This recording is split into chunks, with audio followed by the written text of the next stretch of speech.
Hey, this is John Reed wrapping up another exciting Corona week. Got Brian Sommer on the call again. This is our second podcast. The last podcast had what I considered substandard sound quality, which was hilarious because I have a super expensive microphone and Brian's calling in on his headset. Brian sounded awesome. I sounded like crap.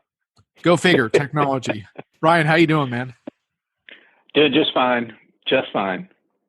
So our challenge today is you sent me enough notes on the ERP market for several vendor white papers, and we got to turn that into a conversation that people actually want to listen to. So it's a good challenge. Yeah, I mean, and we're not going to cover it all.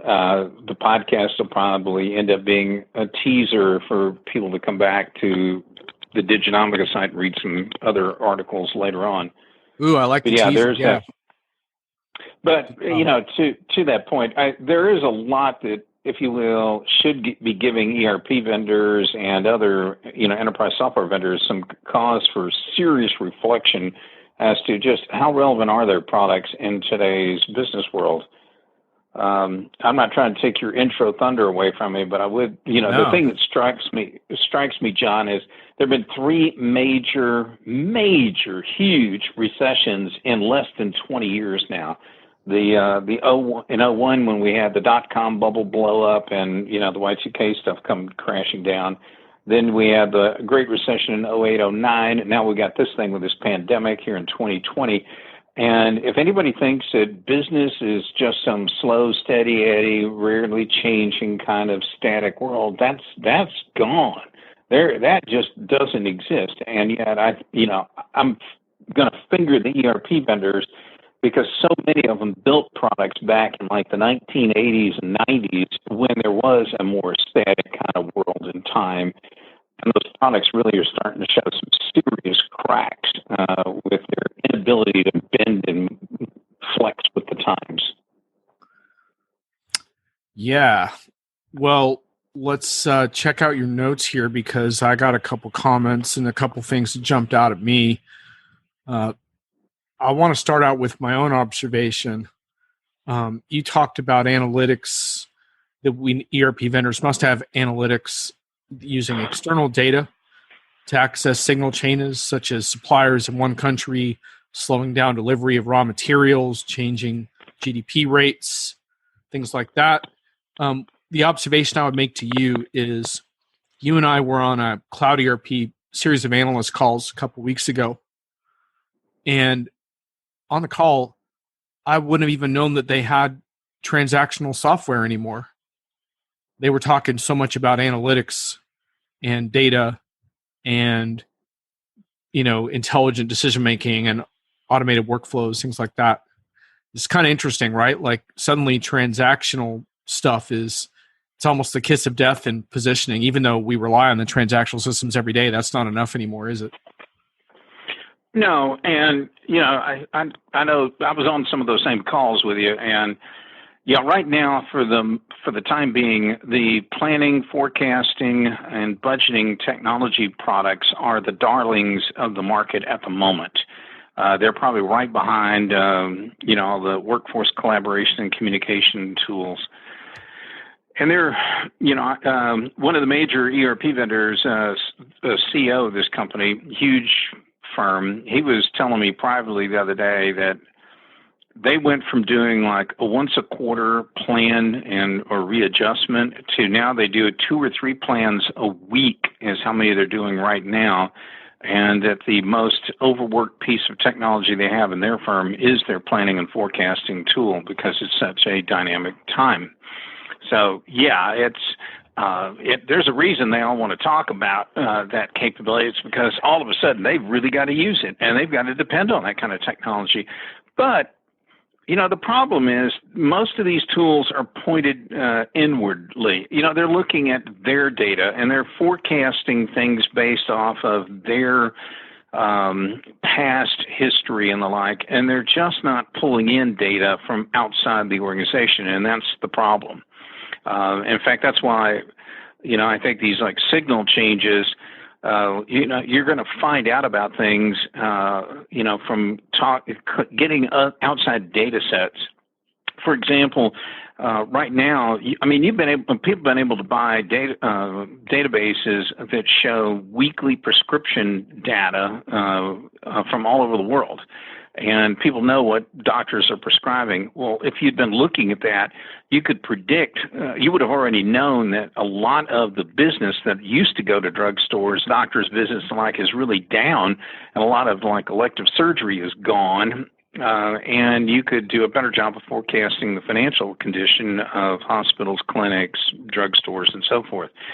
But, those things are there. They've been there, for a long, long time. It's just that no enterprise software company seems to know or how to create an offering where they at least put together a template with some of these external databases and signal markers in place so that companies could know, here's a change coming, as opposed to being almost universally surprised, like, wow, we didn't see that, that impact coming in so hard.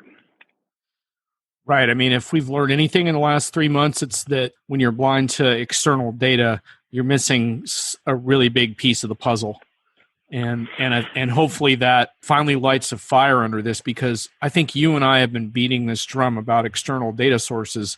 I feel like we talked about that in a podcast like 3 or 4 years ago now. So we got this outline of yours in front of you. And in the meantime, I had a couple of interesting events that I did. I did a presentation with a bunch of CIO types for a large ERP vendor, and I got a big earful of their complaints, issues, and concerns.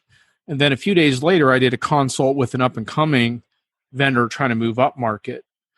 And I think what's very, very interesting about trying to move up market is that you get to confront all the challenges of enterprise, right? Like, how does your product scale? How secure is it? All the things that you really get put to the test when you go into larger companies, but also a different buying process, a different sales process.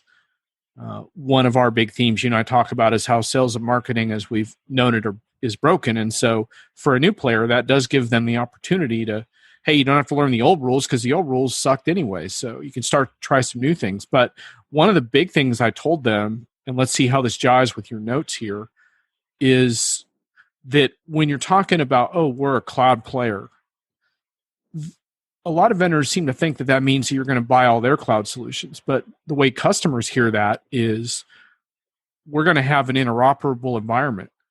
So if I want, just to take Salesforce since it's so prevalent, if I want to use Salesforce for CRM instead of your stuff, I want that to happen. And don't come to me and say we got the APIs for that and leave it in my lap. I want you to make that happen. And I think that's one of the big things when you talk about the new ERP terms and conditions. I would add to the list interoperability. Yeah, I don't know what to say other than the problem you describe is a problem of hubris that vendors have had as long as I've been tracking these last couple of decades. They all seem to think that everyone is going to buy every bit of their suite and just be elated to have that, and somehow that every part of their suite, including the weakest members of it, are going to somehow magically do wonders for clients. And yet that's not the way it works. In fact, I kind of look at software sometimes like a person's wardrobe. Yeah, you might have, let's say you might have a Pierre Cardin suit. You might have a Tommy Hilfiger belt. You may have a pair of Bostonian shoes, and I could go on and on. I mean, wardrobes are kind of like the ultimate best of breed in some cases, and it's rare to find somebody who only dresses in Givenchy. I would agree with that. And what clients want or customers want is they don't want to buy a bunch of parts and tools. They don't want a driveway covered full of that stuff. They want a gassed up running Porsche in their driveway ready to rock and roll. They want the vendors to make the integration not only happen once, but always ensure that it never breaks. Right. And the other thing that I personally have found very entertaining and instructive is, we got this whole push around CX, right? Everyone's talking about customer experience. You can't go onto a vendor website without learning about all the wonderful things they're doing with CX. So great. But what I find very interesting is that the way I think customers interpreted that is, wow, you're right. And that means I'm going to judge you based on all my interactions with you. So if your software your software might be great, but if your pricing sucks or your support sucks, then your customer experience kind of sucks. And I think that's kind of put some vendors on their heels. And this ties right into some stuff from your outline. For example, new ERP terms and conditions, no audits during a recession. How's your customer experience when you're getting audited? Oh, it sucks. And yet, in one breath, you got vendors telling Wall Street that their earnings are, and I quote, recession proof. End quote. Now, how can they be recession proof when some of their customers are in businesses that are effectively shut down? They're not getting revenue. They've laid off 10, 20,000 workers, whatever. The user counts are down. Yet these guys are bragging to Wall Street that they're going to be recession proof. Well, I tell you what, every one of those earning calls should be something that software customers are playing back to the vendors going, you guys want to explain this to me? You want to explain how that correlates to great customer experience? When you're bragging to Wall Street, you're going to continue to wallet frack us the whole time we're, knocked down on the mat here. Yeah, that stuff just doesn't wash with me. I do find it amazing that an industry that's chock-a-block full of vendors with negative net promoter scores is going to lecture the world on customer experience. I mean, John, if we don't move off of this real quick, I'm going to probably get so wound up. We'll have a 2-hour WebEx here going on, or podcast, excuse me. But yeah, it is an appalling problem. No question. Right. But there are some other things, I think what this also showed both vendors and customers is that the standard static old school contract that vendors make customers sign always assumed that customers will slowly but incrementally grow and license counts will grow and user counts, will grow. And they never planned for things to scale down, or to be volatile, to scale up and down and maybe back down again, then back up a little bit. They never planned for that. And as a result, never were the kind of flexibility in these things. The force majeure terms in the back of the contracts never considered these kinds of issues. And as a result, you've got this really bad informal tin cup begging going on between some of the largest customers and ERP vendors trying to get some kind of relief. And the vendors, to your point about customer experience, haven't exactly been universally malleable on these points. If they did anything, they may have offered some we'll give you some temporary relief on paying us immediately, but then you're going to have to pay us a whole lot more next year when you catch up on the cost plus our usurious add-on fees. And by the way, our flexibility now is going to require you to lock in on some additional modules you didn't even want to buy or subscribe to. So yeah, we need a new economic relationship. We need new contracting terms. We need those kind of documents to be relevant in the dynamic, chaotic business world that exists today, not reflect the artifacts of a world of ERP and enterprise software that existed basically before 2001. Yeah, I just think it's really interesting how be careful which buzzwords you use because they might churn on you.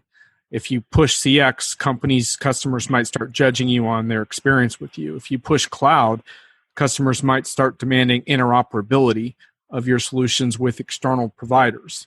If you push AI, they might start expecting that your software has intelligent recommendations embedded within it that show you how you benchmark against your peers and then automate processes that are mundane.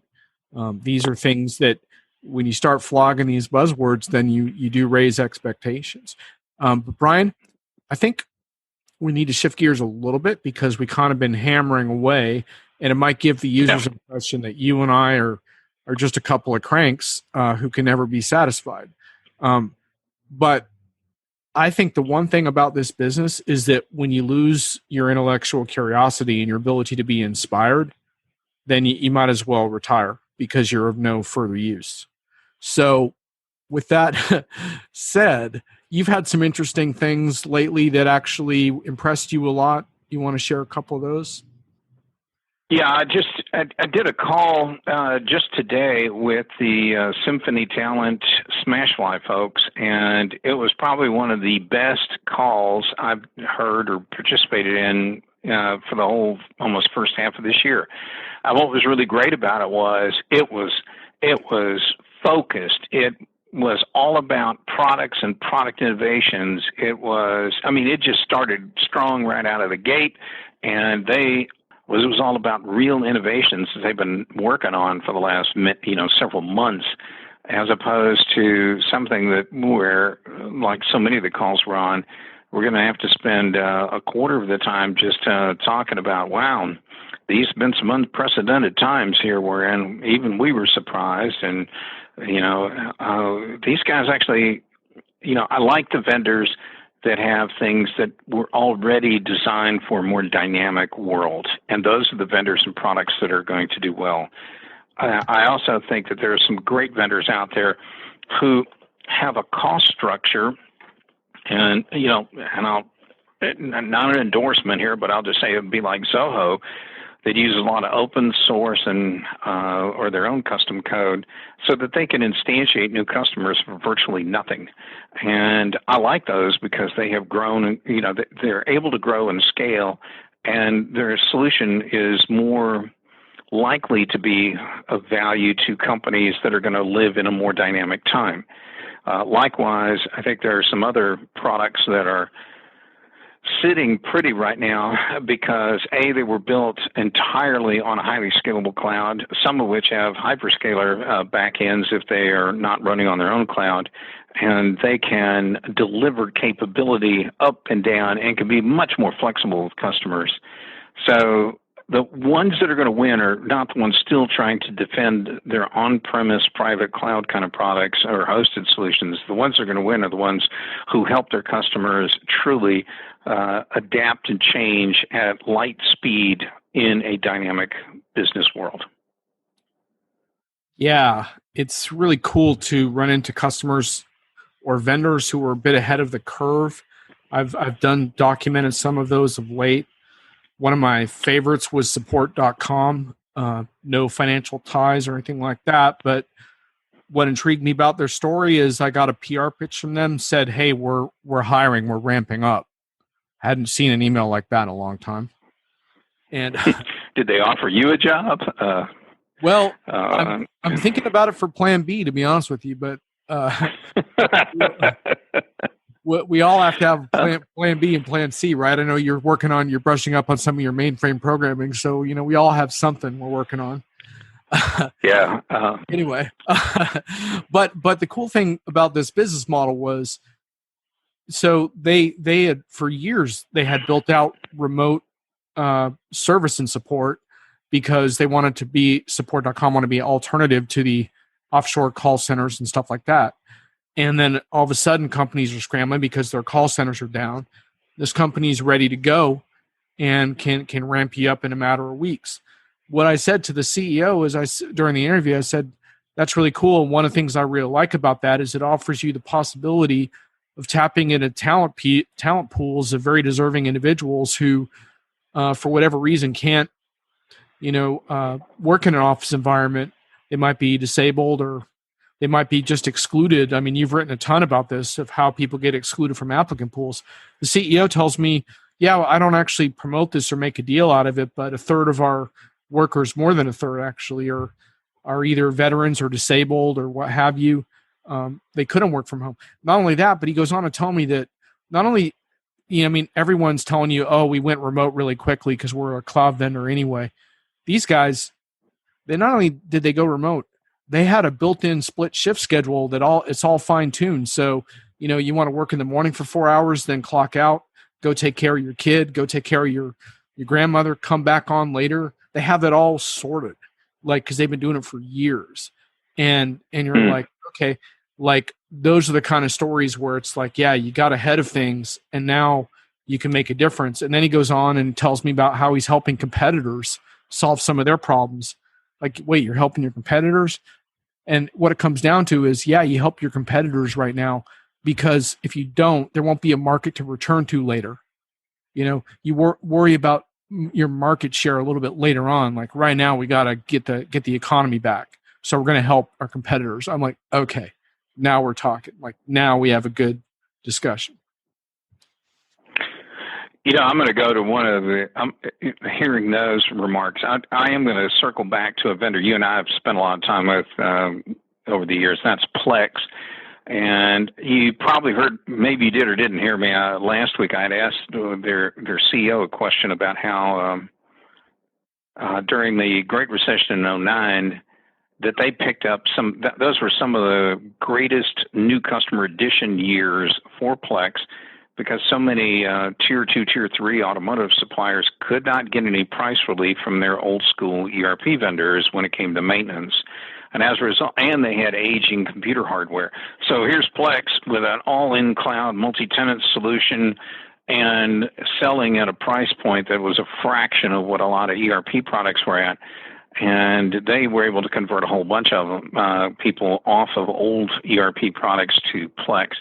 I tell you this story because I think you're going to see a lot of companies want to go maybe dip their toes slightly down market, just a smidge, with high growth, pure cloud, highly scalable kind of solutions that can be implemented really fast and really cheap and have very low subscription cost.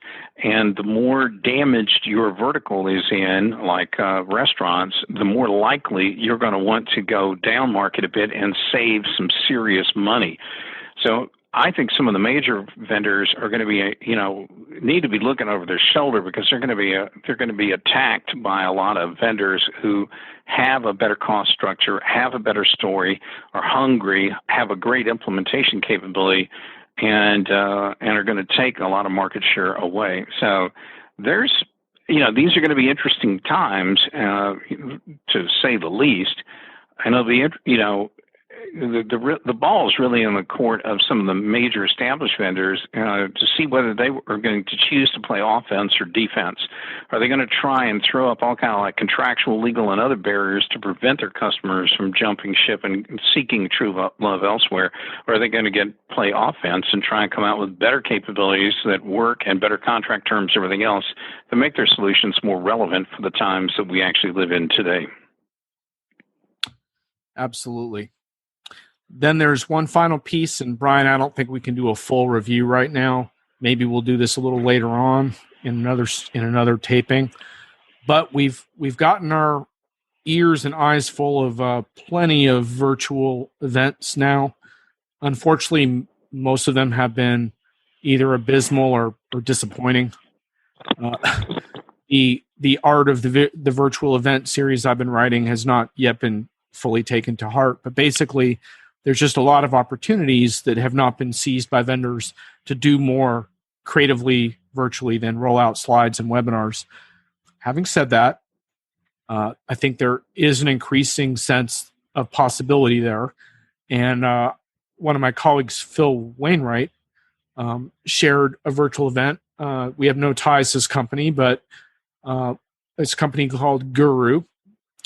He said, two things stood out for me. It was live with lots of opportunities for engagement. It was short, 2-hour session, kicking off a number of sessions throughout the summer. The platform was Hopin. I'll get back to them in a minute, which presented very much like a cross between Zoom and On24. Showed the speakers the video panels, very active live chat, which is one of my big things. Don't be afraid of the live chat. Embrace the live chat. Don't worry about the fact that it's potentially detracting from the attention of your main speaker. With proactive moderation, adds Phil. The event also used Slido for QA, which was properly picked up by the presenters. Imagine that, picking up the questions during the presentation instead of blathering on. Amazing. And then they addressed the question. Phil went on to say, the first session started with a short CEO intro, then right into a customer interview with Shopify, followed by an all-female customer panel. So they avoided the manhole trap there, talking about remote teams, about 500 attendees according to the platform. That's the kind of stuff that to me starts to tap into like what is possible. And I think what vendors are going to find is that when they do that, they're going to get a lot better result. And that result is going to be a bunch of stuff. It's going to be an increased sense of community around what they're doing. I think it's going to fuel their sales pipeline. Oh, and by the way, people are going to write about it too. I just talked with an analyst tonight who told me, a lot of these vendors are getting frustrated with me because there's no content coming out of these events. And I'm just trying to tell them, like, I can't write about events where nothing happens. Amen. Let's put a plus 100 next to that statement. That's been a rather amazing thing to me, is the abject lack of news, content, product announcements, whatever. And what little comes out, like I was on one call, there were 39 analysts on the call, and the presenters went on for about 45 minutes. Then we were supposed to have Q&A. And I mean, look, folks, there's no way in the world you're going to get 39 questions and answers doled out in the last 15 minutes, and particularly when the speakers had all used pre-recorded messages, so there really wasn't a live angle to it hardly at all. So yeah, the stuff is really not well done right now. I get it. People are kind of scrambling, inventing stuff on the fly. But that's why I teed up that comment about Symphony Talent and Smashfly today as being one of the best ones I went to, because it was all about good stuff. There were 2 or 3 stories you can write right out of that alone. And that's not to say that, the world revolves around feeding guys like you and I stories. But, frankly, if the vendors have that tough a time spinning a relevant narrative to us, then I got to believe their sales organizations are really struggling trying to tell something new, interesting, and exciting to their prospects. And that's going to be that'll start showing up in their deal flow and pipeline in short order. Yeah, I guess I didn't want to just totally hammer, but some hammering is appropriate here. But it's also just to put out a cry for creativity, that there is possible for more creative opportunity here. The person I was talking to earlier today is actually fairly, I would say, conservative individual, but he was saying that vendors need to take more chances, and the opportunity is there, and the technology is not the weakness here. Granted, for large-scale virtual events, some of the technology is a work in progress, and I'm actually looking into some of these larger-scale event platforms right now for my series.